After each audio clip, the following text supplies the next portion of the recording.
ఇంకొక క్వశ్చన్ కూడా ఉంటుంది. ఏంటంటే, యా, ఇంకోటి ఏంటంటే, వివాహం అయిన వాళ్ళు ఎంతమంది ఉన్నారు నేను తెలుసుకోవచ్చా? పార్టిసిపెంట్స్ మొత్తం 26 మంది ఉన్నారు. సంజయ్ గారు, థ్యాంక్ యూ. మన ఫోటో చూశాను మీది, నేను విత్ ఫ్యామిలీతో చూశాను అన్న ఫ్యామిలీ మ్యారేజ్లో. ఓకే. ప్రేమ్ గారు పెళ్ళారు. ఓకే, పెళ్ళైన వాళ్ళు. సువర్ణ గారు. ఓకే. రైట్. ఓకే. తర్వాత పెళ్ళి అవ్వడానికి వయసు వచ్చిన వాళ్ళు ఉన్నారా? పెళ్లి వయసు వచ్చిన వాళ్ళు. రైట్. ఓకే. నేను వెళ్ళిపోతున్నాను వాక్యంలో, అంటే మనం మెసేజ్ ఇళ్ళకి వెళ్ళిపోదాం, ఈరోజు సెషన్లోకి వెళ్దాం. Okay. Okay. Krishna. Okay. Right. Um, కొంచెం నా మాటలు ఈరోజు ఇబ్బంది పెడతాయి అనుకుంటున్నాను.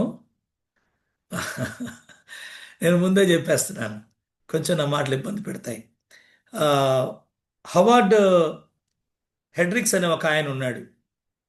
హవార్డ్ హెడ్రిక్స్ అనే ఆయన ఇలా అన్నాడు: observation and interpretation without application is like abortion అన్నాడు. నా వాయిస్ కొంచెం బాగలేదు, 1.5 మంత్ నుంచి కొంచెం థ్రోట్ ఇన్ఫెక్షన్తో బాధపడుతున్నాను. ఇంకా సెట్ అవ్వలేదు. ఏదన్నా క్లారిటీ మిస్ అయితే కొంచెం తర్వాత ప్రేమను అడగండి, ఏదో ఒకటి. Okay. Observation and interpretation without application is like abortion అంటాడు. అంటే మీకు అర్థమయ్యే ఉంటుంది కదా. మనం దేవుని వాక్యాన్ని బాగా ఇంటర్ప్రిటేట్ చేసి విశదీకరించి తెలుసుకొని గ్రహించిన తర్వాత దానిని అన్వయించుకోకపోతే, అప్లికేషన్లోకి తీసుకోకపోతే, మనకి మనం అన్వయించుకోకపోతే అది గర్భస్రావం వంటిది, అబార్షన్ లాంటిది అని అంటాడు. ఇది మీరు ఆలోచించండి, ఇది ఎంత సీరియస్గా ఆ సేవకుడు అన్నాడు అనేది. ఇది ఎందుకు నేను ఇప్పుడు చెప్తున్నాను అని అంటే, మనం వినబోయే టాపిక్ కూడా అంత సీరియస్గా తీసుకోవాల్సిన టాపిక్. క్రిస్మస్లో మనం ఎక్కువగా వినేటువంటి పేర్లే ఈరోజు కూడా మనం వినబోతాం. మరియమ్మ గారు, యేసుక్రీస్తు ప్రభువారి తల్లి గారు, అలాగే జోసఫ్, ఏసేపు. ఈ పేర్లు ఎక్కువగా మనకు వినబడతాయి, ప్రసంగాలు వినుంటారు. అయితే ఈరోజు సెషన్ చాలా ఇంపార్టెంట్గా నేను సీరియస్గా తీసుకుంటున్నాను, భావిస్తున్నాను. మిగతావి సీరియస్ కాదని కాదు నా ఉద్దేశం. దీనికి చాలా ప్రాముఖ్యతను ఇవ్వాల్సిన అవసరం ఉంది మనకి అని. ఈరోజు టాపిక్ ఏంటంటే పేరెంటింగ్, అంటే పిల్లల పెంపకం, పేరెంటల్ అప్ బ్రింగింగ్ అని చెప్పొచ్చు. పేరెంటల్ అప్ బ్రింగింగ్, పిల్లల్ని పెంచటం అనే దాని గురించి చాలా సీరియస్గా తీసుకోవాలి. పిల్లల్ని పెంచడం అనే దానికి ఆ, ఒక మాట నేను చెప్తున్నది ఏంటంటే, it is a divine attribute. Parenting is a divine attribute. పిల్లల్ని పెంచడం అనేది దైవికమైనటువంటి ఒక లక్షణం, లేదా దైవిక లక్షణం. దేవుడు తండ్రిగా తెలియజేసుకున్నాడు, తల్లిగా తెలియజేసుకున్నాడు. ఆయన ఫాదర్ అండ్ మదర్ ఆల్సో, ఇది మనకు తెలుసు. కాబట్టి పేరెంటింగ్ అనగానే మనకి గుర్తుకు రావాల్సింది, మనం ఎవరిని మోడల్గా పెట్టుకోవాలి ఒక ఫాదర్గా, ఒక మదర్గా అని అంటే, మనకి దేవుడే. God is our father, God is our mother. అందుకే నేను అన్నాను ఇది చాలా సీరియస్ టాపిక్ అని అన్నాను. ఆ, చాలా సీరియస్గా ఆలోచించాల్సిన విషయం. అందుకే నేను వివాహం కాబోతున్న వారితోనూ, వివాహం అయిన వారితో కూడా ఈ విషయాన్ని కొంచెం సీరియస్గా పట్టించుకోండి అని రిక్వెస్ట్ చేస్తున్నాను. సో పేరెంటింగ్ అనేది మనం ఎక్కడ నేర్చుకోవాలి, ఎక్కడ చూస్తాం మనం, ఎవరు నేర్పిస్తారు మనకి ఒక ఫాదర్ ఎలా ఉండాలి, మదర్ ఎలా ఉండాలి అనేది మనం దేవుడి దగ్గర నేర్చుకోవాలి. God is a good father and God is a good mother. ఏమంటారు? ఎక్కడ నేర్చుకుంటాం మరి? ఎవరు మనకి మంచి ఫాదర్ అంటే ఉన్నారు. మనకి విశ్వాసుల తండ్రి అబ్రహాం ఉన్నాడు. వేవేలకు తల్లి అవుతావమ్మా అని ఆశీర్వచనం పొందినటువంటి రెబ్కా గారు ఉన్నారు కదూ. అండ్ జకరియా, ఎలిజబెత్లు ఉన్నారు. ఉన్నారు. వీళ్ళంతా తల్లిదండ్రులు. కానీ బైబిల్ మొత్తం చదువుతూ ఉంటే నాకు ఈరోజు టాపిక్ సంబంధించి ఒక తండ్రిగా, ఒక తల్లిగా మనం ఎవరిని మాదిరిగా పెట్టుకోవాలి? దేవుడి దగ్గర నేర్చుకోవాలి. దేవుడు తండ్రిని అని చెప్పుకున్నాడు, తల్లి అని కూడా చెప్పుకున్నాడు. ఓకే. సో కాబట్టి ఫస్ట్ ఆఫ్ ఆల్ మనం ఆలోచించాల్సింది ఏంటంటే, ఇది ఒక దైవికమైనటువంటి లక్షణం. ఫాదర్హుడ్ అండ్ మదర్హుడ్, పేరెంటింగ్ అనేది divine quality, divine attribute. So దీన్ని ఈజీగా తీసుకోవద్దు. దేవుడు ఆయనలో ఉన్న లక్షణాన్ని మానవులుగా మనలో కూడా పెట్టాడు. దీన్ని ఎలాగ చులకనగా చూడాలంటారు? ఎలాగ దీన్ని మనం లైట్గా తీసుకుంటాం? సో చాలా సీరియస్గా తీసుకోవాలి. సో నేను వివాహం చేసుకోబోయే వారికి కూడా ఈ విషయాన్ని జ్ఞాపకం చేస్తున్నాను. వివాహం అయిన తర్వాత పిల్లలు ఉన్నా, పిల్లలు లేకపోయినా ఈ విషయాన్ని సీరియస్గా తీసుకోవాలి. కొన్నిసార్లు పిల్లలు ఉండరు కొంతమందికి, నో ప్రాబ్లం, దానివల్ల ఇబ్బంది ఏమి లేదు. కానీ పిల్లలు పుట్టనంత మాత్రాన పేరెంటింగ్ అనేది లేదనుకోకూడదు. నో. మనకి వివాహం అయిన తర్వాత పిల్లలు ఉండొచ్చు, ఉండకపోవచ్చు. పిల్లలు లేరు కాబట్టి పేరెంటింగ్ని మనం కలిగి లేము అనుకోవద్దు. మనకి బైబిల్లో ఎక్కడ అది కనపడదు. దేవుని క్వాలిటీ పేరెంటింగ్. తల్లి తన బిడ్డను మోసినట్లుగా, తండ్రి బిడ్డను భుజాల మీద మోసినట్లుగా ప్రతి విశ్వాసి కుటుంబం కూడా మోయగలరు. గర్భమున పుట్టినంత మాత్రాన, మన కడుపులో పుట్టినంత మాత్రాన మనకి పేరెంటింగ్ అవసరం లేదనుకోకూడదు. తెలియదు నాకు అనుకోవడానికి వీల్లేదు. సో ఇది చాలా జాగ్రత్తగా మనం రిసీవ్ చేసుకోవాల్సినటువంటి మరొక మాట. అయితే మనకి ఇవ్వబడిన టాపిక్ ఏంటంటే, జోసెఫ్ మేరీ గురించి ఈ క్రిస్మస్ దినాల్లో మనం పేరెంటింగ్లో ఎట్లా మనం వాళ్ళని చూస్తే బాగుంటుంది, లేదా పేరెంటింగ్గా వాళ్ళు ఏ విధంగా ఉన్నారు అనేది ఒక ఆశ్చర్యకరమైన విషయం. మీరు గమనించుంటారు. ఆ, మరియమ్మకి, మరియమ్మ గారికి, ఆ తల్లి మరియమ్మ గారికి గర్భం ధరించినప్పుడు ఎంత వయసు ఉండొచ్చు బహుశా? జోసెఫ్కి ఎంత వయసు ఉండొచ్చు బహుశా? ఈరోజు మన మ్యారేజీ ఆ, చేసుకునే వయసు గవర్నమెంట్ కనీసం 21 పెట్టింది. 13 13 బ్రదర్. సారీ. ఓకే. 13 ఇయర్స్, 13 సంవత్సరాలు. 13. యా. ఓకే.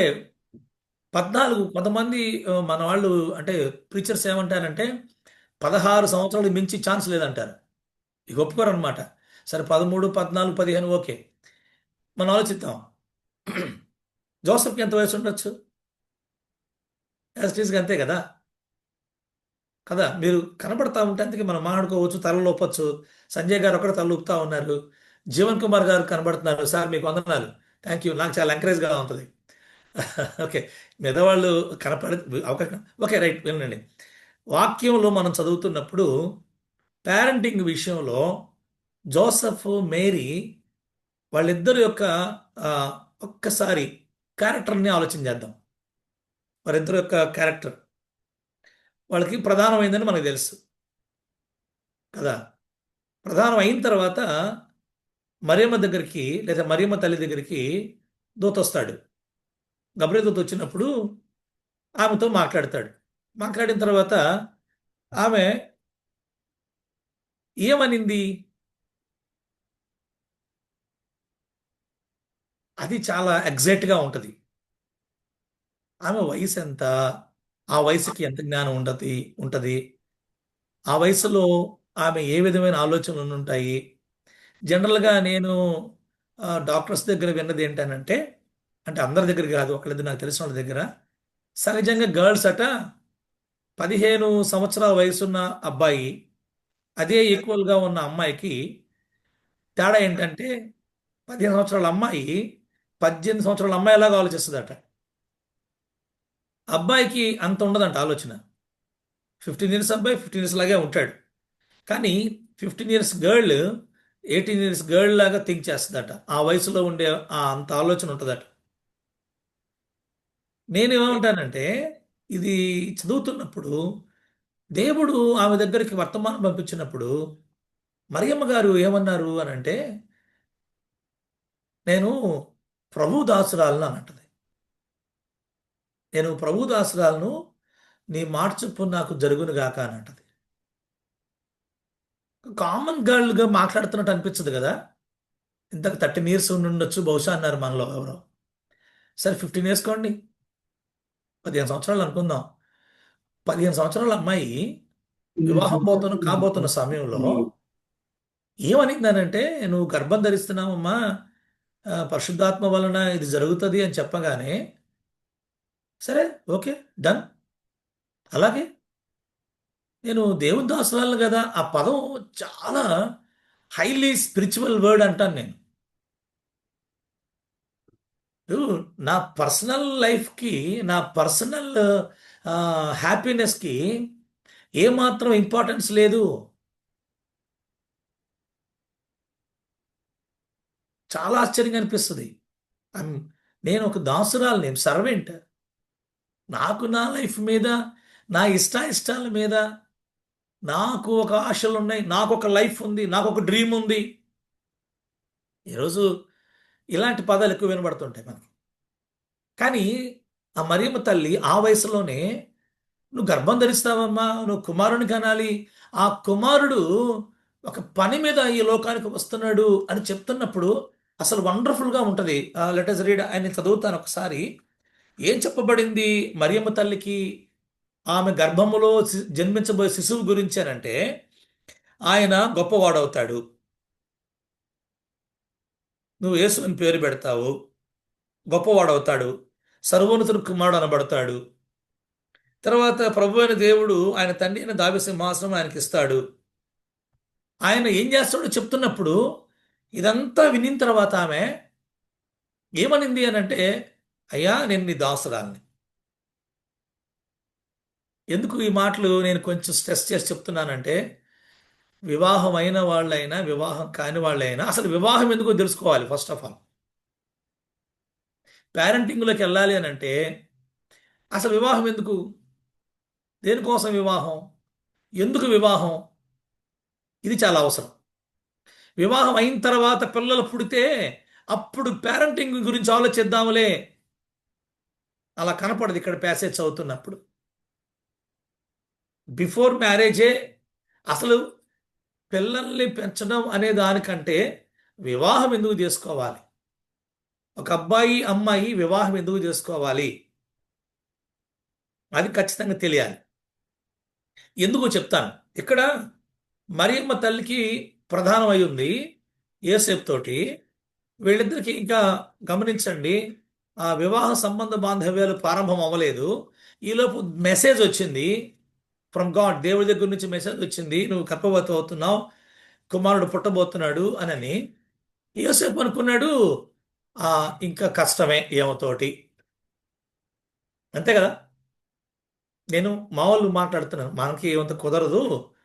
కానీ నీతిమంతుడు మంచోడు అనుకున్నాడు. వద్దులే, ఎందుకు ఈ రచ్చ చేయడం, ఎందుకు పంచాయతీ పెట్టడం, ఎందుకు మనం ఏడ్చాలా, ధర్మశాస్త్రం ప్రకారంగా శిక్ష విధించేలాగా, ఇలా ఆలోచన చేసి లైట్ తీసుకుందాం అనుకున్నాడు.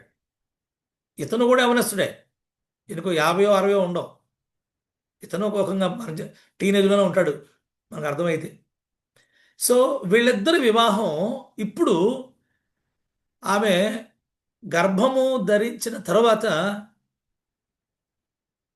వివాహం. ఐ రిపీట్ దిస్ వర్డ్, వివాహానికి ప్రదానం చేయబడింది అంతే. ఇప్పుడు ఆమె సడన్గా గర్భం ధరించింది. యోసేపు బాధపడ్డాడు, వద్దు, ఏమతో రిలేషన్ వద్దు అనుకున్నాడు. సైలెంట్గా ఆమెని విడిచిపెట్టేద్దాం అనుకున్నాడు, నీతిమంతుడు కాబట్టి. సో ఆలోచన చేయండి ఒక్కసారి. ఇప్పుడు దేవుడు మరల దూతను పంపించాడు యోసేపు దగ్గరికి.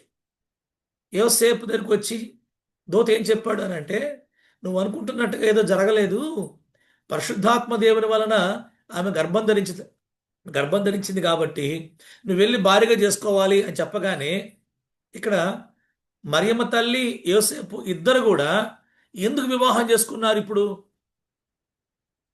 That's the point.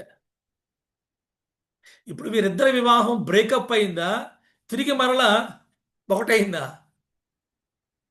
మనకి కొంచెం బ్రేకప్ అయిద్దేమో అనిపిస్తుంది. బ్రేకప్ చేసుకుందాము అనుకుంటాడు యోసేపు కూడా. కానీ దేవుడు చెప్పాడు, లేదు లేదు నువ్వు చేర్చుకోవాలామని అని.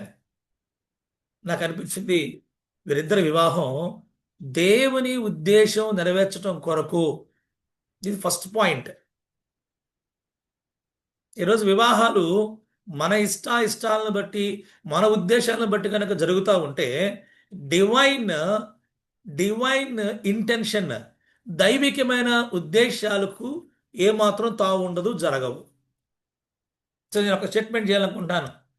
If we live according to God's will, his purposes will be fulfilled. మనము దేవుని యొక్క చిత్త ప్రకారంగా, ఆయన యొక్క ప్రణాళిక ప్రకారంగా జీవించినట్లయితే అప్పుడే ఆయన ఉద్దేశాలు మన పట్ల లేదా ఈ లోకంలో నెరవేర్చబడతాయి, ఫుల్ఫిల్ అవుతాయి. వివాహం ఎందుకో, వివాహం దేనికో తెలుసుకుంటే తల్లిదండ్రులుగా ఎలా ఉండాలో, పిల్లలు ఎలా పెంచాలో తెలుస్తుంది. ఇప్పుడు యోసేపుకి చెప్పాడు, నువ్వు ఆమెను ఖచ్చితంగా వివాహం చేసుకోవాల్సిందే, నువ్వు చేర్చుకోవాల్సిందే, ఆమెని వెళ్ళి నువ్వు భర్తగా ఉండాల్సిందే. ఎందుకు? రీజన్ ఏంటి? There is a purpose of God. There is a purpose, ఒక ఉద్దేశం ఉంది. ఎందుకంటే ఆమె జన్మనివ్వాలి, రక్షకుడికి జన్మనివ్వాలి. ఈ రక్షకుడిని ఈ లోకంలోకి తేవడం కోసం మీ ఇద్దరు వివాహానికి లేదా భార్యాభర్తలు ఉండడానికి సమ్మతించాలి. Yes or no? ఏమంటారు? దేవుడు యేసుక్రీస్తు ప్రభువుని ఈ లోకానికి తీసుకొచ్చేటువంటి క్రమంలో వీరిద్దరూ ఒకటయ్యారు. This is the wonderful. ఇది అద్భుతం, అద్భుతం. దేవుని చిత్తాన్ని ఈ భూమి మీద జరిగించడం కోసం నేను వివాహం చేసుకోవాలి అని మొట్టమొదటి మెట్టుగా గుర్తుపెట్టుకోవాలి. దేవుని ఉద్దేశము నెరవేర్చలేని వివాహం దైవికమైనది కాదు. I repeat this word. A marriage that fails to fulfill God's purposes is not divine or godly. దేవుని ఉద్దేశము నెరవేర్చలేనటువంటి వివాహమే అది దైవిక వివాహం కాదు. నేను ముందే చెప్పా, నా మాటలు కొంచెం కఠినంగా ఉంటాయి, మిమ్మల్ని బాధ పెడతాయి అని. అంటే మా వివాహం అనేది ఇప్పుడు ఏంటి అనేది ఆలోచించుకోవాల్సిన అవసరత నాకు ఉంది, మీకు ఉంది, ప్రతి ఒక్కరికి ఉంది. రేపు నేను నా పిల్లలకి పెళ్లి చేసే విషయంలో కూడా ఇది చాలా ఇంపార్టెంట్ క్వశ్చన్, చాలా important. I repeat this word. తర్వాత నేను ముందుకెళ్తాను, ఈ విషయాలు మాట్లాడుకుందాం. సో సంజయ్ గారు ఒకసారి నాకు చెయ్యొచ్చు చూపిస్తారా టైం అయిపోయేటప్పుడు? Yeah, thank you. దేవుని ఉద్దేశం నెరవేర్చలేని వివాహం దైవికమైన వివాహం కాదు. It's not biblical marriages and divine marriage కావు. It's not godly marriages. అవి కేవలము శరీర సంబంధమైనవి, భౌతికమైనవి, దేవుడిని ఎరగనటువంటి వ్యవస్థలో ఒక భాగం అయిపోతాయి. సో అలాంటి కుటుంబాల వలన, అలాంటి భార్యాభర్తల వలన దేవునికి వచ్చే ఉపయోగం ఏమీ లేదు, సమాజానికి కూడా వచ్చేటువంటి ఉపయోగం ఏమీ లేదు. ఓకేనా? ఇవి నా స్టేట్మెంట్స్. ఏదైనా ఇందులో ప్రాబ్లంగా లేదా రాంగ్గా మీకు అనిపిస్తే తర్వాత మీరు తెలియచేయండి, నేను దానికి ఆన్సర్ చేస్తాను. Okay, right. కాబట్టి తల్లిదండ్రులుగా మనం ఉండడం కొరకు అనే విషయాన్ని వివాహం అయిన తర్వాత గర్భఫలం కొరకు మనము వేడుకొని ప్రార్థన చేస్తూ ఉండగా పిల్లలు పుట్టిన తర్వాత ఆలోచించాల్సిన విషయం కాదు. వివాహానికి ముందుగానే, వివాహం చేసుకునే ముందుగానే మనం ఒక తండ్రిగా, ఒక తల్లిగా ఈ భూమి మీద మనం జీవించబోతున్నాం అనే విషయాన్ని మనసులో పెట్టుకోవాలి. ఇది నా యొక్క ఉద్దేశం. ఇది ఫస్ట్ స్టేట్మెంట్. ఇది ఒక మాట చెప్పేయచ్చు, కానీ ఇవన్నీ తీసుకొని చెప్తే బాగుంటుందని ఇవన్నీ కూడా తీసుకొని మీ ముందు పెట్టి ఈ మాట స్టేట్మెంట్ చేశాను. రెండవదిగా, యేసుక్రీస్తు ప్రభు విషయంలో పేరెంటింగ్, పెంపకం ఎలా ఉంది యేసేపు గారిది కానీ మరియమ్మ తల్లి గారిది కానీ, ఇది మనం కొంచెం ఆలోచించేద్దాం. ఈ విషయాలు మనం బైబిల్ నుంచి తీసుకుందాం. ఒకటి మత్తయి సువార్తలో మనకు కనబడుతుంది, రెండు లోకాలు కూడా కనబడుతుంది. ఎక్కువ ఇన్ఫర్మేషన్ మనకి మత్తయి సువార్తలో, లోకాల్లో తీసుకుంటాం మనం. సో ఒక మాట చూద్దాం. యేసేపు మరియమ్మలు ఇద్దరు కూడా యేసుక్రీస్తు ప్రభువుని ఈ లోకానికి రక్షకుడిగా అందించాలి అన్న ఆ కాన్సెప్ట్ తోటి వారిద్దరు భార్యాభర్తలు అయ్యారు. అద్భుతమైన మాట బైబిల్ కనబడుతుంది. ఏంటో తెలుసా? ఆ, మత్తయి సువార్తలో 1వ అధ్యాయము 25వ వచనంలో ఆమె కుమారుని కను వరకు ఆమెను ఎరుగుకుండెను. It's wonderful word. ఒక యవనస్తుడు భార్యగా చేసుకున్నాడు మరియమ్మ తల్లిని. మరియమ్మ గారిని భర్త హక్కుతోటి టచ్ కూడా చేయలే. టచ్ కూడా చేయలే. ఇది మనకి చాలా మోడల్. యేసుక్రీస్తు ప్రభువుని పెంచే విషయంలో ఇక మనం జర్నీ స్టార్ట్ చేద్దాం. మేరీ అండ్ జోసెఫ్ రెస్పాన్సిబిలిటీస్, వాళ్ళ లైఫ్ స్టైల్, వాళ్ళ క్యారెక్టర్. ఈరోజు నాకు, నా భార్యకి, నాకు 2 పిల్లలు, చాలా సవాల్గా ఉంటుంది. It's challenge. ఒక బిడ్డని పెంచడానికి, బిడ్డని గర్భం ధరించిన ఆ తల్లి వయసు ఎంత, ఆమెని భర్తగా రిసీవ్ చేసుకున్నటువంటి జోసెఫ్ వయసు ఎంత, వాళ్ళ కమిట్మెంట్ చూసారా? Wonderful commitment. ఏమంటారు సంజయ్ గారు, జీవన్ కుమార్ గారు? వండర్ఫుల్ కమిట్మెంట్ కదా. ఆమెను వివాహం చేసుకున్న ఉద్దేశం ఏంటో తెలుసా? ఆమెకి ప్రొటెక్షన్ ఇవ్వాలి, ఆమె గర్భంలో ఉన్న బిడ్డ కూడా గార్డియన్గా ఉండాలి. సో ఛాలెంజ్ ఒక యవనస్తుడికి. అంటే పేరెంటింగ్ అనేది ఎక్కడి నుంచి బిగిన చూడండి. అసలు పెంపకం అనేది ప్రభువారు మరియమ్మ గారి గర్భంలో ఉండగానే ఈయన యొక్క జాగ్రత్త చూసారా? ఆయనకు ఎంత ఎంత కేర్ ఉంది అంటే, మనం బిడ్డల విషయంలో వారిని కన్సీవ్ అంటే వారిని గర్భం ధరించిన తర్వాత వారి పట్ల మనకు ఉండాల్సిన కమిట్మెంట్ అని గుర్తు చేస్తుంది. ఇది commitment. Wife and husband commitment for the children. పిల్లల గురించి ఒక కమిట్మెంట్లోకి మనం రావాలి. దానికి మనం కట్టుబడి ఉండాలి. కట్టుబడి ఉండాలి. నిజంగా నాకు అదే అనిపిస్తుంది. వాళ్ళ యొక్క ఇష్టాలు, వాళ్ళ యొక్క ఆశలు, వాళ్ళ యొక్క కోరికలు, డిజైర్స్ అన్ని పక్కన పెట్టి ఈ బిడ్డ కోసం ఆ బిడ్డ పుట్టే వరకు కూడా ఆమె తాకలేదు. That is commitment. బిడ్డల విషయంలో మీరు ఏం కమిట్మెంట్లు తీసుకోవాలో మీరు ఆలోచించండి ప్లీజ్.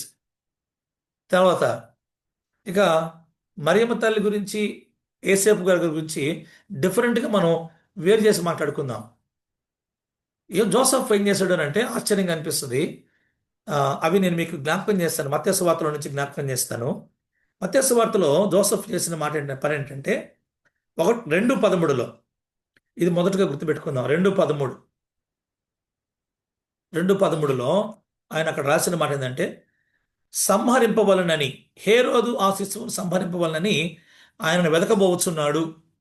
ఇది మెసేజ్కి యోసేపుకి అందించబడిన మెసేజ్. యోసేపుకి ఇన్ఫర్మేషన్ వెళ్ళింది, దూత ద్వారా ఇన్ఫర్మేషన్ వెళ్ళింది. ఈ శిశువుని హేరోదు అనే వ్యక్తి చంపాలనుకుంటున్నాడు అని. ఫాదర్ అండ్ మదర్ ఇది కొంచెం ఆలోచించాలి. దీన్ని మీకు ఒక ఒక ఒక అసైన్మెంట్ లాగా చెప్తున్నాను. దీనికి ఏం పేరు పెడతారు? మీరేం పేరు పెడతారు? ఇందాక కమిట్మెంట్ అన్నాను. దీనికి ఏం పేరు పెడదాం? ఒక వ్యక్తి, హేరోద్ అనే వ్యక్తి యేసుక్రీస్తు ప్రభు శిష్యుడిగా చిన్నవాడిగా ఉన్నప్పుడు చంపడానికి ప్లాన్ చేస్తున్నాడని జోసెఫ్ తెలిసిన తర్వాత జోసెఫ్ ఏం చేశాడనంటే శిశువుని తల్లిని తోడుకొని వెళ్ళిపోయాడు, ఐగుప్తుకి వెళ్ళిపోయాడు. అంటే దీనికి ఏం పేరు పెడదాం? జోసెఫ్ ఏం చేస్తున్నాడు? తండ్రిగా ఉండి ప్రొటెక్షన్ ఇస్తున్నాడు. ఫైన్. ఎస్ సంజయ్ గారు, ఓకే. ఇంకేమైనా పేరు పెడతారా? టైటిల్ పేరు పెట్టడం, టైటిల్ ఏదైనా ఇస్తారా? జీవన్ గారు మీరేమన్నా? కేరింగా? ఆలోచించండి, ఇది మనకు అవసరం కదా. ఎందుకు చెప్తా చూడండి. జాగ్రత్త. ఎస్మా ఇంకా తండ్రి చేత తండ్రి బాధ్యత బాధ్యత రెస్పాన్సిబిలిటీ. రెస్పాన్సిబిలిటీ. యా, దేవుని ప్రణాళికను నెరవేర్చే విషయంలో తన వంతుగా దేవుని చిత్తానికి సంపూర్ణంగా లోబడుతున్నాడు. Yeah brother. రెస్పాన్సిబిలిటీ, డివైన్ జాగ్రత్త, ఫియర్ చూపిస్తున్నాడు. కేర్. యా, ఓకే, అవును, ఎగ్జాక్ట్లీ. అయితే ఇంకొకసారి ఆలోచన చేద్దాం. ఇక్కడ ఆ, కాపాడుకుంటున్నాడు. మీరు చెప్పిన వాటికి నేను ఒక పదం యాడ్ చేశాను అంతే. షెపర్డ్, కాపరత్వం. ఏమంటారు? Yes or no? కాపరత్వం అంటే అర్థం ఏంటంటే కాపరి. కాపరి కాపరి అంటే రెండు రెండు రెండు పదాలు ఉన్నాయి. అందులో రెండు పదాలు విడదీద్దాం. కాపు ప్లస్ అరి. అరి, కాపరి, 3 లెటర్సే కాపరి, కానీ విడదీస్తే 4 లెటర్స్ అయినాయి. కాపు ప్లస్ అరి. సంజయ్ గారు, నా వాయిస్ క్లారిటీ ఉంది కదా? యా, కాపు ప్లస్ అరి. అరి అంటే శత్రువు. అరి అంటే శత్రువు. శత్రువు నుంచి కాపాడువాడు కాపరి. సో ఇక్కడ యోసేపు గారు తీసుకున్నటువంటి స్టాండ్ ఏంటంటే షెపర్డ్ ఫర్ హిస్ ఫ్యామిలీ. కుటుంబానికి కాపరిగా ఉన్నాడు. Yes or no? కాపాడుకోవాలిగా. సంహారకుడు నుంచి కాపాడుకోవాలి. ఓకే, కాపరి ఏం చేస్తాడు? శత్రువు నుంచి కాపాడుకుంటాడు. సో జోసెఫ్ ఇక్కడ తండ్రిగా మన బాధ్యతని గుర్తు చేస్తున్నాడు. ఏంటంటే కాపరి. కాపరి ఏం చేస్తాడో తెలుసా? వీలైతే ప్రాణం పెడతాడు. వీలైతే అంటే ప్రాణం పెట్టాల్సి వచ్చిన సమయంలో కూడా తప్పించుకోడు అని నా ఉద్దేశం. వీలు లేకపోతే అని కాదు, ప్రాణం పెడతాడు. ఒక తండ్రి శత్రువు నుంచి తన బిడ్డను కాపాడుకోవడానికి, వింటున్నారండి, ప్రాణమైన పెట్టగలుగుతాడు. ఇది ఫాదర్హుడ్లో ఉన్నటువంటి లక్షణం. ఇది ఫ్రమ్ గాడ్, దేవుడి నుంచి మనకి వచ్చినటువంటి లక్షణం. ఏమంటారు? నేను తండ్రి అయిన తర్వాత నాకు అర్థమైంది. దానికన్నా ముందే వాక్యం చెప్పింది ఏంటనంటే, తండ్రి మనసు ఏంటంటే, గుణం ఏంటనంటే, శత్రువు నుంచి కాపాడుకోవడానికి ప్రాణమైన ఇస్తాడు. జోసెఫ్ క్యారెక్టర్లో కాపరత్వం ఉందండి. ఇది రాసుకోండి, ఇది క్యారెక్టర్. సరే, ఇప్పుడు మన పిల్లలకి ప్రమాణం ఉందంటారా? మన పిల్లల్ని చంపేవాళ్ళు ఉన్నారంటారా? మీరు మాట్లాడచ్చు. ఏమంటారు? మన పిల్లలకి ఇప్పుడు చంపడానికి ఈ లోకంలో ఎవరు హీరోదులు లేరా? ఇంటూ చుట్టూ ఉంటారు, స్కూల్స్లో ఉంటారు, సొసైటీలో అడుగు పెడితే హీరోదులు 100 మంది ఉన్నారు. నేను ఒకటే చెప్తాను, ఈ లోకము ఫరో లాంటిది. ఐగుప్తులో ఏం జరిగింది గుర్తుంది కదా, హిస్టరీ. మగ పిల్లలందరిని చంపేయమన్నాడు. ఈ లోకం ఈరోజు మన పిల్లల్ని చంపబోతుందా లేదా? నా మాటలు మీకు అర్థమవుతున్నాయి అనుకుంటాను. Yes or no? మరి ఫాదర్గా ఒక కాపరి ఎప్పుడు ఒక కన్ను గొర్రె మీద పెట్టినట్టుగా ఉండాలి పిల్లల మీద. అంటే మనం దేవుని దగ్గరికి వెళ్ళిన తర్వాత దేవుడు ఖచ్చితంగా మనకి ప్రమాదం ఎట్నుంచి వస్తుందో, ఎవరి ద్వారా వస్తుందో తెలియజేస్తాడు. లోకములో మన పిల్లలకి మరణం అనేది ఉంది, మరణ గండం ఉంది. చాలా జాగ్రత్తగా కాపాడుకోవాల్సిన అవసరం ఉంది. సో ఇది మొట్టమొదటిది. నేను హెడ్లైన్స్ ఇచ్చుకుంటూ వెళ్ళిపోతున్నాను. సో ఈ లోకంలో మన పిల్లలకి మరణం ఉంది కాబట్టి కాపరిగా తండ్రి, కుటుంబానికి తండ్రి కాపరిగా ఉండాలి. షెపర్డ్. వాళ్ళ కమిట్మెంట్ ఉండాలి వైఫ్ అండ్ హస్బెండ్కి పిల్లల విషయంలో. రెండవది, తండ్రిగా ఆయన కాపరత్వాన్ని అక్కడ చూపిస్తాడు. మీరు చదవండి తర్వాత ఆ 2వ అధ్యాయంలో.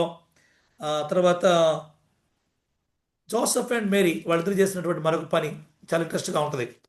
లూకాసు వార్త, ఇది కూడా లోకాల నుంచి తీసుకున్నాను, చదువుతూ ఉంటే. లూకాసు వార్తలో 2వ అధ్యాయంలో 22-24 ఈ 2 వచనాలు చూస్తూ ఉంటే, ఇక్కడ నుంచి చదువుతూ ఉంటే, వీళ్ళు మరియమ్మ తల్లి గారు, యేసేపు గారు యేసుక్రీస్తు ప్రభుని at the age of 8th day, 8వ రోజున 8వ రోజున వాళ్ళు దేవాలయం తీసుకెళ్తారు. ధర్మశాస్త్ర పద్ధతి చొప్పున అని మీరు చదువుతారు అక్కడ. ధర్మశాస్త్ర పద్ధతి చొప్పున అంటే ఏం చేస్తున్నారు ఇక్కడ వీళ్ళు అని అంటే, యేసుక్రీస్తు ప్రభుకి ధర్మశాస్త్రం చొప్పున వీళ్ళు ఆయనకి చేయాల్సిన కార్యక్రమాలు చేయాలి అన్న ఆలోచనలోకి వచ్చారు. దీనికి ఏం పేరు పెడదామంటారు? కమిట్మెంట్ అనుకున్నాం, షెపర్డ్ అనుకున్నాం, లేకపోతే మీరు కేర్ అన్నారు, జాగ్రత్త అన్నారు ఇందాక. ఇప్పుడు యేసుక్రీస్తు ప్రభుని తీసుకుని దేవాలయంకి వెళ్తున్నారు. దేవాలయంలో వీళ్ళు ఏం చేస్తున్నారు అని అంటే ఆయనను ప్రతిష్ఠిస్తున్నారు. అంటే పేరెంట్స్గా ఇక్కడ వీళ్ళు ఏం చేస్తున్నారని పేరు పెడదాం. సంజయ్ గారు మీరే మాట్లాడాలి. Submission to God. యా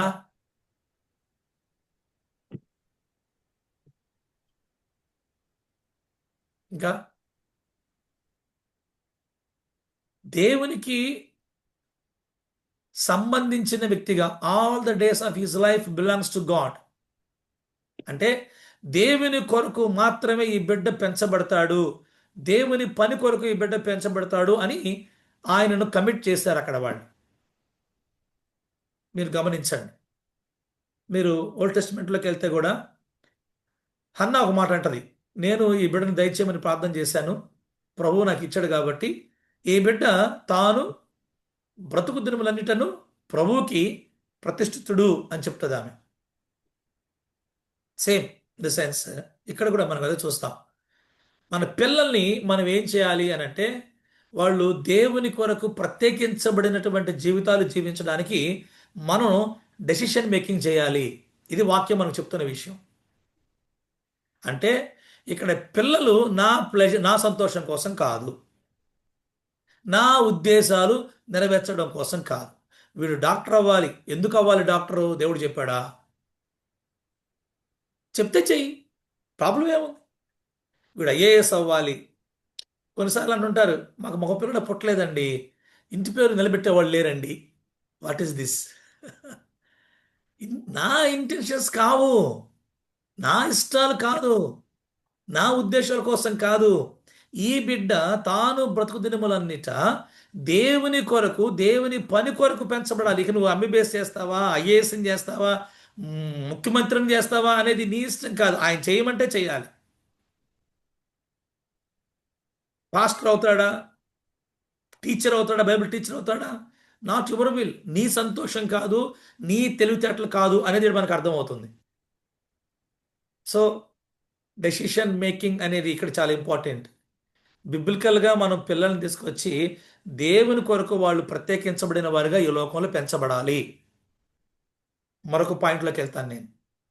ఈ పాయింట్ ఏంటనంటే ఇక్కడ మరియమ్మ గారికి, యేసేపు గారికి దూత ఏం చెప్పాడు అని అంటే, ఈ పుట్టబో బిడ్డ ఏమవుతాడు, మీరు ఆ బిడ్డకి ఏం పేరు పెట్టాలి అంటే, దేవుడు బిడ్డలు మనకి ఇచ్చేటప్పుడు మన రెస్పాన్సిబిలిటీ ఏంటనంటే, దేవా అమ్మాయినైతే ఏం చేయమంటావు, అబ్బాయినైతే ఏం చేయమంటావు, ఈ బిడ్డల యొక్క పని ఏంటి, ఈ బిడ్డలు ఏ పని మీద ఈ భూమి మీదకి వస్తున్నారు, వీళ్ళు దేని కొరకు పంపబడుతున్నారు, వీరిని నన్ను నమ్మి నా చేతుల్లో ఉంచుతున్నావు, నేను వీరికి ఎలాగా పెంచడానికి, ఏం పని మీద పెంచడానికి నాకు తెలియపండి అని అడగాలి. ఇది మస్ట్ అండ్ షుడ్, కంపల్సరీ. మీరు చూడండి, ఇందా చదువుకున్నాం లూకాసు వార్తలో కూడా, గబ్రియల్ దూత వచ్చాడు, మరియమ్మ తల్లి గారికి చెప్పాడు, పుట్టబోవు బిడ్డ సర్వోన్నతుని కుమారుడు అనబడతాడు, అతడు రాజ్యం వెళ్తాడు, యుగ యుగాలు వెళ్తాడు, దావీదు సింహాసనం ఎక్కుతాడు. ఏం పని చేయబోతున్నాడో ముందుగానే చెప్తున్నాడు. యేసేపు కూడా చెప్పాడు దూత కనపడి, ఆయన తన ప్రజల పాపము నుంచి రక్షిస్తాడు కాబట్టి ఆయనకి యేసు అని పేరు పెట్టు. ఇప్పుడు నేనేం చేయాలి? నా ఇద్దరు పిల్లల గురించి నేను ప్రార్థన చేయాల్సిన అవసరం నాకు ఉంది. ప్రభువా, నా పెద్ద కుమారుని రోహిణి నాకు ఎందుకు ఇచ్చావు? ఏ పని, వాడి పని ఏంటి, ఏ పని మీద ఆ బిడ్డను పంపించావో ఆ పనిని ఆ బిడ్డ నిర్వర్తించేలాగా, నెరవేర్చగలిగేలాగా నేను ఆ బిడ్డను పెంచడానికి కావాల్సిన కృపను నాకు ఇవ్వండి అని మనం ప్రార్థించాలి. సో ఇది చాలా ప్రాముఖ్యమైనటువంటి విషయం. ఈరోజు మనం గమనిస్తుంటే పిల్లలు అనేవాళ్ళు చర్చికి మనకు నచ్చిన చర్చికి వెళ్ళాలి, సండే స్కూల్లో మనకు నచ్చినట్టుగా పెంచబడాలి. నో, కాదు. మీరు మీకు ఓల్డ్ టెస్టిమెంట్లో ఒక స్టోరీ గుర్తొస్తుండి ఉండాలి ఈ పాటికి. జడ్జెస్లో, న్యాయాధిపతిలో మానోహ గుర్తొచ్చాడా? మానోహ, సంసోను వాళ్ళ father. Yes or no? Manoah భార్య గారు ఇద్దరు వెళ్ళి ఏం ప్రార్థన చేశారు తెలుసా? ప్రభా, ఈ పుట్టబో బిడ్డకు మేమేం చేయాలో మాకు నేర్పించని ప్రార్థన చేశారు. మిగతా చదవండి. పుట్టబోవు ఈ బిడ్డకు మేమేం చేయాలి, మాకు నేర్పించు. ఈ బిడ్డ ఏ పని మీద వస్తున్నాడో, ఎందుకు వస్తున్నాడో, ఎలా పెంచాలో అది ముందు మాకు నేర్పించు అని వాళ్ళు ప్రార్థన చేశారు. జోసెఫ్ అండ్ మేరీకి ఇద్దరికి కూడా దేవుడు తెలియజేసే సంగతి ఏంటంటే ఈ బిడ్డ పలానా పని మీద వస్తున్నాడు అని. ఆ పని కొరకు వీళ్ళిద్దరు కమిట్మెంట్ తీసుకున్నారు, కమిట్ అయ్యారు. ఆ పనిని వాళ్ళు మర్చిపోకుండా చేయగలిగారు. సో ఈరోజు యాజ్ పేరెంట్స్గా ఈ విషయాలు మనం లెక్కలోకి తీసుకోవాల్సిన అవసరం ఉంది, పరిగణలోకి తీసుకోవాల్సిన అవసరం ఉంది. ఈ 3 విషయాలు జ్ఞాపకం చేసుకోండి. పిల్లలు ఏ ఉద్దేశంతో ఇవ్వబడ్డారో తెలుసుకోవాల్సిన బాధ్యత మనకుంది. ఎందుకు పిల్లలు ఇవ్వబడ్డారు, ఏ పని కోసం వాళ్ళు ఈ లోకంలోకి వస్తున్నారు, ఇది చాలా చాలా ప్రాముఖ్యం. రెండవది, చేయాల్సిన పని ఏంటో తెలుసుకోవాల్సిన అవసరం ఉంది. మీరు గమనించారా? యేసు ప్రభువు పేరు పెట్టారు. దేనికి పెట్టారు? ఆయన చేసే పనికి తగ్గట్టుగా పేరుంది. యేసు అంటే ఆయన చేయబోతున్న పని ఏంటనంటే రక్షకుడు, రక్షిస్తాడు. యెషువా, యెహోషువా ఈ పదాల్లో నుంచి వచ్చినటువంటి పదం. యెహోవాయే రక్షకుడు, రక్షిస్తాడు. మన పిల్లలకు మనం పేర్లు పెడతాం, ఇది కూడా చాలా సీరియస్గా తీసుకోవాలి. నేను విమర్శించటం కాదు, మనకు నచ్చిన పేరు, సినిమా హీరోయిన్ పేరు పెడతారు కొంతమంది. విచిత్రంగా ఉంటుంది, ఎవరో గుర్తుకు రావాలి. నేనేమంటలా, కానీ నేను అంటాను నీ బిడ్డ పేరు చెప్తేనే దేవుడు గుర్తుకు రావాలి. నీ బిడ్డకి నువ్వు పేరు చెప్తావు, నీ పేరు ఇది చెప్పగానే నీ బిడ్డ యొక్క లివింగ్ పర్పస్ బిడ్డకు అర్థం అవ్వాలి. ఆ విధంగా పేర్లు పెట్టాలి, మనం పెట్టాలి. యెషువా, ఇమ్మానుయేల్ అనే పేర్లు పెడతారు. ఇమ్మానుయేల్ అని పిలవగానే మనకి ఏమర్థమవుతుంటుందంటే, ఓ దేవుడు తోడుగా ఉన్నాడు. పెట్టాలి పేర్లు, చాలా ఇంపార్టెంట్. పేరు వేరు కాదు, మన క్యారెక్టర్ వేరు కాదు. క్యారెక్టర్ని బట్టి పేరు ఉండాలి. అంటే మనకు ముందుగా దర్శనం ఉండాలి. నా కుమార్తె రేపు పెద్దదైతే ఇదిగో దేవుని కొరకు హదస్సా వలె ఉండాలి. సో ఆ క్యారెక్టర్ని బట్టి పేరు పెట్టుకోవాలి. కొంతమంది పేర్లు అడుగుతూ ఉంటారు పెట్టమన్నప్పుడు వాళ్ళు అడుగుతారు, ఇదిగో మాకు దేవుడు ఇచ్చిన మిరకల్ అండి, మిరకల్ అనే పేరు వచ్చేలాగా పెట్టరా అని అడుగుతారు, అర్థం వచ్చేలాగా. పేరెంట్స్గా ఇంత కేర్, ఇంత రెస్పాన్సిబిలిటీ ఖచ్చితంగా మనం తీసుకోవాల్సిన అవసరం మనకు ఉంది. ఓకే, నేను కొంచెం ముందుకెళ్ళి ముగించే ప్రయత్నం చేస్తాను. నేను యేసుక్రీస్తు ప్రభుని వారు దేవాలయం తీసుకొచ్చినప్పుడు దేవాలయంలో ఆయన చూశారు. ఎవరు చూశారంటే సిమియోను చూశాడు. సిమియోను చూసినప్పుడు యేసుక్రీస్తు ప్రభుని అలా ఎత్తుకొని యేసు ప్రభుని, శిశువుగా ఉన్న యేసు ప్రభుని చూసి అన్నాడు, నీ రక్షణ నేను చూస్తున్నాను అన్నాడు. నీ రక్షణ అన్నాడు, సకల ప్రజల ఎదుట నీవు సిద్ధపరిచిన రక్షణను నేను చూస్తున్నాను అని అన్నాడు. అంటే సిమియోను యేసు ప్రభుని చేతుల్లోకి తీసుకున్న తర్వాత ఒక చిన్న శిశువులాగా ఆయన్ని ఏదో చిచ్చలే, నానలే, కన్నలే అని అనలేదు.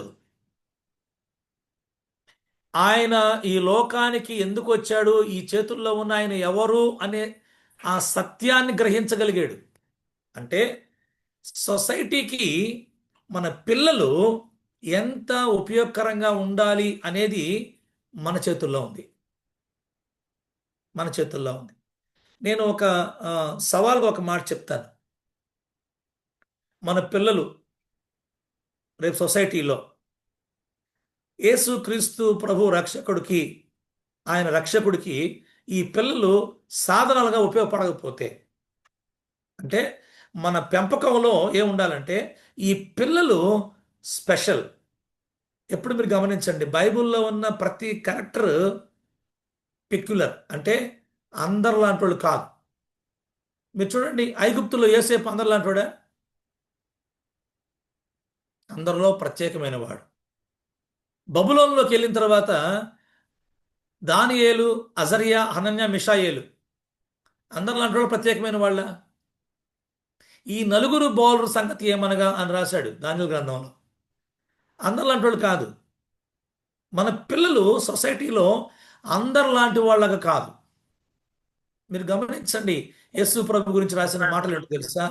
యేసుక్రీస్తు ప్రభు వారు 12 సంవత్సరాల్లో, అట్ ద ఏజ్ ఆఫ్ 12, ఆయన సమాజ మందిరంలో దేవాలయంలో కూర్చొని ప్రధాన యాజకుల మధ్యలో కూర్చొని ప్రశ్నలు అడుగుతూ ఉంటే వాళ్ళు ఆశ్చర్యపోయి బెత్తరపోయారంట వాళ్ళు. జోన్ గారు, ఎస్ సార్, వాళ్ళు ఆశ్చర్యపోయారంట. అంటే ఆ ఏజ్లో అందరిలో ఒకడిగా ఉన్నాడు, కానీ అందరిలాగా లేడు. ఇది మనకి ఉన్న పెద్ద సవాలు. It's a challenge. పేరెంట్గా మనకి, నా పిల్లవాడు ఈ సొసైటీలో, ఈ ప్రపంచంలో ఇదిగో యేసుక్రీస్తు ప్రభువుని చూపించగలిగినటువంటి సాధనంగా ఉండాలి. This is challenge. అంటే నేను అంటాను, ఎల్కేజీలో ఎప్పుడు వేస్తాం? మీకు తెలిసే ఉంటుంది సిటీస్లో ఉండే వాళ్ళకి. పిల్లవాడిని ఎల్కేజీలో వేయడానికి తల్లి గర్భంలో ఉండగానే కాలేజీల్లో, స్కూల్స్లోకి వెళ్ళి అక్కడ అడ్మిషన్ పెట్టుకోవాలి. దేనికి? ఎప్పుడో 25 ఏళ్ల తర్వాత మనవాడు ఒక విమానం ఎక్కి అమెరికా వెళ్ళడానికి. ఎప్పటి నుంచి ప్లాన్ చేసాం? తల్లి గర్భంలో ఉండగానే అమ్మాయి పుడితే ఏం పేరు పెట్టాలి, ఏ స్కూల్లో జాయిన్ చేయాలి కదా? ఆలోచించండి. ఈరోజు సీరియస్గా తీసుకోండి. మన పిల్లలు ఈ సొసైటీలోకి వెళితే మన పిల్లల్ని అవతల వాళ్ళు చూసిన తర్వాత సొమియోను ఎలా ఎత్తుకున్నాడో, యేసు ప్రభుని ఎత్తుకొని, ఈ పిల్లవాడు సకల ప్రజల కొరకు సిద్ధపరచబడిన రక్షణ సేవియర్. ఈరోజు మన పిల్లల్ని సొసైటీలో వాళ్ళు చూసి అలా అనలేకపోవడానికి కారణం ఏంటంటే దిస్ ఈజ్ అవర్ ఫెయిల్యూర్. మీరు చూడండి, 10th క్లాస్ పిల్లడు 15 సంవత్సరాలు ఇంతలో పుస్తకం చదువుతాడు, మ్యాథ్స్. చదువు గురించి ఏమి నేను తప్పు పట్టట్లేదు, కానీ బైబిల్ 66 పుస్తకాల గురించి ఈ రోజుకి నేను ఆలోచిస్తున్నాను. మన పిల్లలు ఎంతవరకు అవగాహన కలిగి ఉన్నారు? మన పిల్లల పెంపకంలో మన పిల్లలు ప్రభు కొరకు సంబంధించినటువంటి ప్రత్యేకంగా పెంచబడుతున్న వాళ్ళు అని ఒక ఐడెంటిఫికేషన్, ఒక గుర్తింపు స్కూల్స్లో ఉందా? నన్ను వేరుగా అనుకోబాకండి, ప్లీజ్ థింక్ అబౌట్ ఇట్. యేసయ్యని దేవాలయంలోకి తేగానే వాళ్ళు చేతులతో పట్టుకున్నారు. ఈయన ఒక చిన్న శిశువు అని ఫార్మాలిటీగా అనలేదు. ఇంకొక మాట కూడా చెప్తాను, ఇది కూడా అద్భుతంగా అనిపించింది నాకు. ఫ్రమ్ 1000 మైల్స్ అంటారు. సంజయ్ గారు, టైం ఉందా? 5 minutes, 2 minutes ఉందా? Yeah, thank you. Turn your Bibles, Matthews chapter 3, 2. మత్తయి సువార్త 2లో ఈ మాట చూస్తాను, చూడండి, నేను చదువుతాను. వారు 10వ వచనం, మత్తయి సువార్త 2:10లో నక్షత్రాన్ని చూశారంట, అత్యానంద భరితులయ్యారంట, ఇంటిలోకి వచ్చారంట. ఇంట్లోకి వచ్చి ఏం చేశారు? తల్లి అయిన మరియను చూశారంట, ఆ శిశువును చూచారంట. ఎత్తుకొని ఎగరేయలేదు, ఇట్లా ఎగరేయలేదు. వాళ్ళు బౌ డౌన్, సాగిలు పడ్డారంట, పూజించారంట, పెట్టెలు విప్పి బంగారం, సామ్రాణి, బోలమును కానుకలుగా ఆయనకి ఇచ్చారంట, ఆమెకు కాదు. స్పెసిఫిక్గా రాసిన మాటలు తెలుగులో. ఆయనకు సమర్పించారు, ఆయనకు సాగిలు పడ్డారు, ఆయనను చూచారు. ఎవరికి వీళ్ళు సమర్పించుకున్నారు? ఎవరిని వీరు ఆరాధించారు? ఎవరిని వీళ్ళు మీరు గమనించారా? సో కింగ్స్, రాజులు, జ్ఞానులు. ఈ ఐడెంటిఫికేషన్ మన పిల్లలకి ఉండేలాగా మనది రెస్పాన్సిబిలిటీ. మన పిల్లలు స్కూల్స్లో ఉన్నా, మన కాలనీలో ఉన్నా, వాళ్ళు ఎక్కడున్నా సరే, వారు దేవునికి ప్రతిష్ఠించబడిన వారు. ఇది కన్ఫర్మ్ చేసుకోవాలి. వారు దేవుని పని కొరకే ఈ భూమి మీద వాళ్ళు బతకాలి. వాళ్ళు దేవుని చిత్తం నెరవేర్చడానికి, వారు దేవునిని చూపించడానికి, వారిని చూసినటువంటి సొసైటీ కూడా వీరు పలానా దేవునికి సంబంధించినటువంటి ప్రతినిధులు. ప్రతినిధులు ఇదే కదండి దేవుడు ఆదికాండలో మనకి ఇచ్చిన మెసేజ్ ఏంటంటే, మీరు భూమి మీద నాకు ప్రతినిధులుగా ఉండండి. ఆదాము అవలకు వివాహం చేసిన తర్వాత ఆశీర్వచనం ఏంటనంటే, మీరు ఫలించండి, అభివృద్ధి చెందండి, విస్తరించండి, భూమిని నింపండి, లోపరుచుకోండి, ఏలండి. వీళ్ళిద్దరూ భార్యాభర్తలు చేయాల్సిన పని ఏంటనంటే, వాళ్ళ పిల్లల్ని ఏం చేయాలి? దేవునికి ప్రతినిధులుగా పెంచాలి. మరియమ్మ తల్లి గారు, యేసేపు గారు చేసిన పని ఇది. Thank you all. ఇక్కడితో ఆపేస్తున్నాను. థ్యాంక్ యూ సంజయ్ గారు, జీవన్ గారు, థ్యాంక్ యూ. మీకు అందరికీ వందనాలు. Thank you all.